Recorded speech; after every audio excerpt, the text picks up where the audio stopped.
குடியரசுத் தலைவர் ஆளுநர் மூலம் மாநில பட்டியலில் உள்ள துறைகளில் சட்டமன்ற அதிகாரத்திற்கு முட்டுக்கட்டை. மத்திய அரசு மீது முதலமைச்சர் மு க ஸ்டாலின் குற்றச்சாட்டு.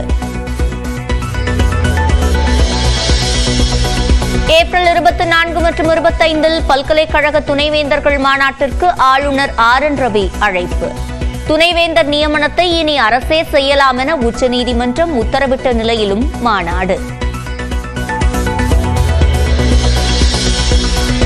உச்சநீதிமன்ற தீர்ப்பை மதிக்காமல் ஆளுநர் செயல்படுவதாக தமிழக காங்கிரஸ் தலைவர் செல்வ பெருந்தகை குற்றச்சாட்டு. மாநாட்டை துணைவேந்தர்கள் புறக்கணிக்க வேண்டும் என மார்க்சிஸ்ட் மாநில செயலாளர் சண்முகம் வலியுறுத்தல். பெங்களூருவில் உள்ள வீட்டில் ரத்த வெள்ளத்தில் இறந்து கிடந்த கர்நாடக முன்னாள் டிஜிபி மனைவியே குத்தி கொலை செய்தது விசாரணையில் அம்பலம்.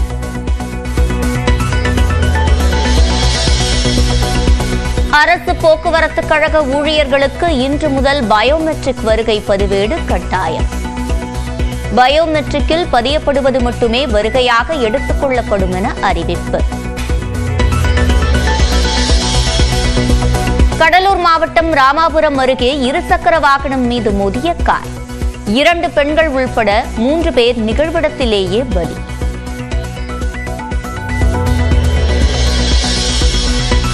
மலையாள சினிமாவில் பிரபல நட்சத்திரங்களும் போதைப்பொருள் பயன்படுத்துகிறார்கள். குட் பேட் அக்லி படத்தில் நடித்த மலையாள நடிகர் ஷைன் டாம் சாக்கோ அதிர்ச்சி தகவல். இத்தாலியிலிருந்து இந்தியா புறப்பட்டார் அமெரிக்க துணை அதிபர் ஜே.டி. வான்ஸ். இறக்குமதி வரி, வர்த்தகம் உள்ளிட்டவை குறித்து இன்று பேச்சுவார்த்தை நடத்தப்படும் என எதிர்பார்ப்பு. சென்னை சூப்பர் கிங்ஸுக்கு எதிரான ஐபிஎல் போட்டியில் அபார வெற்றி பெற்ற மும்பை அணி பிளே ஆஃப் சுற்றுக்குள் நுழைவதில் சிஎஸ்கேவுக்கு நெருக்கடி. பெல்ஜியத்தில் நடைபெற்ற கார் பந்தயத்தில் நடிகர் அஜித்குமார் அணி 2வது இடம் பிடித்து அசத்தல். பரிசளிப்பு விழாவில் ஏகே ஏகே என ரசிகர்கள் ஆரவாரம்.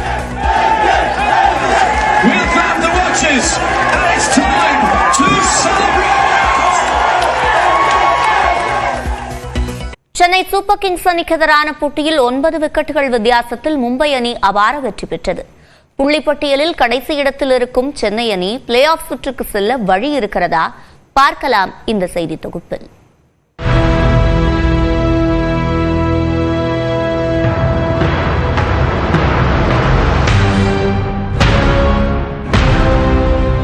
நடப்பு ஐபிஎல் தொடரின் 38வது ஆட்டம் மும்பை வான்கடை மைதானத்தில் ஞாயிற்றுக்கிழமை நடைபெற்றது. இதில் ஐபிஎல் ஜாம்பவான்கள் Chennai Super Kings, Mumbai Indians அணிகள் பலப்பரீட்சை நடத்தின. டாஸ் வென்ற மும்பை அணி பந்துவீச்சை தேர்வு செய்த நிலையில் முதலில் பேட்டிங் செய்த சென்னை அணி நிர்ணயிக்கப்பட்ட 20 ஓவர்களின் முடிவில் 5 விக்கெட்டுகள் இழப்பிற்கு 176 ரன்கள் எடுத்திருந்தது.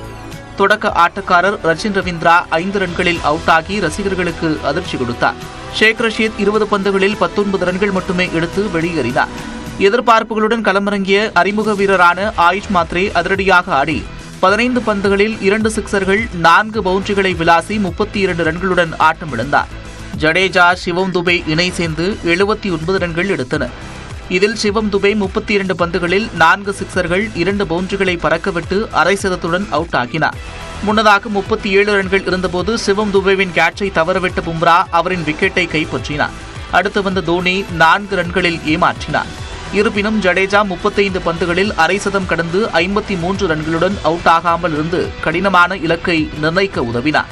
இதனையடுத்து 177 ரன்கள் எடுத்தால் வெற்றி என்ற இலக்குடன் மும்பை அணி களமிறங்கியது. அணியின் தொடக்க ஆட்டக்காரர் ரிக்கல்டன் 19 பந்துகளில் 1 சிக்சர், 3 பவுண்டரிகளை விளாசி 24 ரன்களில் அவுட் ஆனார். மற்றொரு ஓபனர் ரோஹித் சர்மா தொடக்கம் முதலே அதிரடியாக ஆடி அணிக்கு பலம் சேர்த்தார். ரோஹித் சர்மா, சூரியகுமார் யாதவ் பார்ட்னர்ஷிப்பில் இருவரும் அரை சதம் கடந்தனர். ரோஹித் சர்மா 6 சிக்சர்கள், 4 பவுண்டரிகளுடன் 76 ரன்களும், சூரியகுமார் யாதவ் 5 சிக்சர், 6 பவுண்டரிகளுடன் 68 ரன்களும் எடுத்து இறுதி வரை அவுட் ஆகாமல் களத்தில் இருந்தனர். நிறைவாக மும்பை இந்தியன்ஸ் அணி 15.4 ஓவர் முடிவில் 177 ரன்கள் எடுத்து அபார வெற்றி பெற்றது. இதன் மூலம் மும்பை அணி 8 போட்டிகளில் 4 போட்டிகளில் வெற்றி பெற்று புள்ளிப்பட்டியலில் 6வது இடத்தில் உள்ளது. தொடர் தோல்விகளிலிருந்து மீண்ட மும்பை அணி 3வது தொடர் வெற்றியை பதிவு செய்துள்ளது.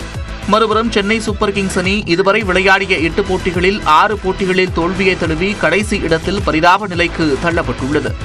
இதனால் மீதமுள்ள 6 போட்டிகளிலும் வெற்றி பெற்றால் மட்டுமே சென்னை அணி 16 புள்ளிகளை பெற்று பிளே ஆஃப் சுற்றுக்கான போட்டியில் இருக்க முடியும்.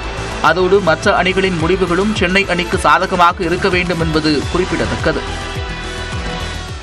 தமிழ்நாடு அரசின் கனிமவள வரி விதிப்பு உள்ளிட்ட 19 அம்ச கோரிக்கைகளை வலியுறுத்தி தமிழ்நாடு கல்குவாரி கிரஷர் மற்றும் லாரி உரிமையாளர்கள் சங்கத்தினர் வேலைநிறுத்தத்தில் ஈடுபட்டுள்ளனர். அரசின் கடைக்கண் பார்வை தங்கள் மீது விழுமா என கட்டுமான தொழிலாளர்கள் எதிர்பார்த்து காத்திருக்கும் நிலையில் அது குறித்து விவரிக்கிறது இந்த செய்தி தொகுப்பு. தென்னிந்தியாவின் கட்டுமான தேவையை பூர்த்தி செய்வதில் முக்கிய பங்கு வகிக்கும் பெரம்பலூர் மாவட்டம் தற்போது பெரிய போராட்ட களத்தின் மையமாக காட்சியளிக்கிறது.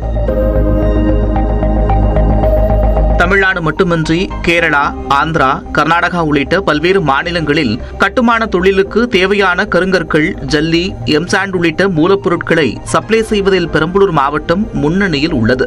இந்நிலையில் கனிம வளங்களை வெட்டி எடுப்பதில் அரசுக்கு செலுத்த வேண்டிய கட்டணம், அரசின் கனிம வள வரி விதிப்பில் கொண்டுவரப்பட்ட மாற்றங்களால் கட்டுமான தொழில் பெரும் சுணக்கத்தை எதிர்கொண்டுள்ளது. அரசின் இரட்டை வரி விதிப்பால் ஒரு யூனிட் ஜல்லிக்கற்கள் 1380 ரூபாய் வரை விலை உயர்ந்திருப்பதால் தங்களது வாழ்வாதாரம் பாதிக்கப்படுவதாக கிரஷர் உரிமையாளர்கள் கூறுகின்றனர். மேலும் வரி உயர்வை திரும்பப் பெறுவது உள்ளிட்ட 19 அம்ச கோரிக்கைகளை வலியுறுத்தி தமிழ்நாடு கல்குவாரி கிரஷர் மற்றும் லாரி உரிமையாளர்கள் சங்கத்தினர் கடந்த 16ஆம் தேதி முதல் காலவரையற்ற வேலைநிறுத்த போராட்டத்தில் ஈடுபட்டுள்ளனர். வேலைநிறுத்த போராட்டத்தால் 45 கல்குவாரிகள், 80 கிரஷர்கள் நிறுத்தப்பட்டு 10 லட்சத்திற்கும் மேற்பட்ட தொழிலாளர்கள் வாழ்வாதாரத்தை இழந்து தவிக்கின்றனர். தினசரி கூலியை நம்பியே காலத்தை ஓட்டும் தங்களுக்கு போராட்டத்தால் அன்றாட சாப்பாட்டிற்கு வழியில்லாமல் போனதாக தொழிலாளர்கள் வேதனை தெரிவிக்கின்றனர். நான் வெளியூர்ல இருந்து பிழைக்கிறதுக்கு பூலாம்படியிலிருந்து இங்க வந்திருக்கேன். அதனால எங்களுக்கு வேலை ஒன்றும் இல்லாததுனால வேலை செஞ்சாதான் சாப்பாட்டுக்கு காசு தருவாங்க, இல்லாட்டினா சும்மா தான் உட்காந்துருக்கேன்.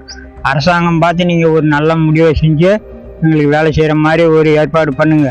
வேலை நிறுத்தத்தால் லாரி, ஜேசிபி, கம்ப்ரசர் வாகனங்கள் வாங்கியதற்கு செலுத்த வேண்டிய கடன் தொகையை கட்ட முடியாமல் தவிப்பதாக வாகன உரிமையாளர்கள் கவலை தெரிவிக்கின்றனர். வேலையே நிப்பாட்டி வச்சு இப்போ ஒரு 10 நாள் ஆகுது. ஒரு குழு கட்ட முடியல. பிள்ளைங்களுக்கு ஒரு அரிசி பருப்பு இதெல்லாம் வாங்கி போட்டு சமைக்க முடியல. எங்களுக்கு தொழில் வந்து கல்குவாரி தான். இதை நம்பி தான் நாங்கள் பொழப்பு பண்ணுறோம். அப்படிங்கும்போது இப்போ 10 நாளாக நிப்பாட்டி எந்த ஒரு இதுவுமே எங்களால் பண்ண முடியல. போராட்டத்தால் பல கோடி ரூபாய் மதிப்பிலான வணிகம் பாதிக்கப்படுவது மட்டுமின்றி தொழிலாளர்களும் கஷ்டப்படுவதாக கிரஷர் உரிமையாளர்கள் கூறுகின்றனர். லாரி டிரைவரோட வாழ்வாதாரம் கெடுது, கட்டுமான தொழில் வாழ்வாதாரம் கெடுது, கல்குவாரியில் வேலை செய்கிறவங்க வாழ்வாதாரம், கல்குவாரியில் கம்பல்சரி ஓட்டி தருவாங்க. இது மாதிரி ஒரு மேக்சிமம் தமிழ்நாட்டில் 10 லட்சம் பேர் இதனால் வாழ்வாதாரம் இல்லாமல் கடந்த ஒரு வாரமாக நின்றுக்கிட்டு இருக்காங்க. தங்களின் நியாயமான கோரிக்கைகளை நிறைவேற்ற அரசு செவிசாய்க்கும் என கட்டுமான தொழிலாளர்கள் ஏக்கத்துடன் காத்திருக்கின்றனர்.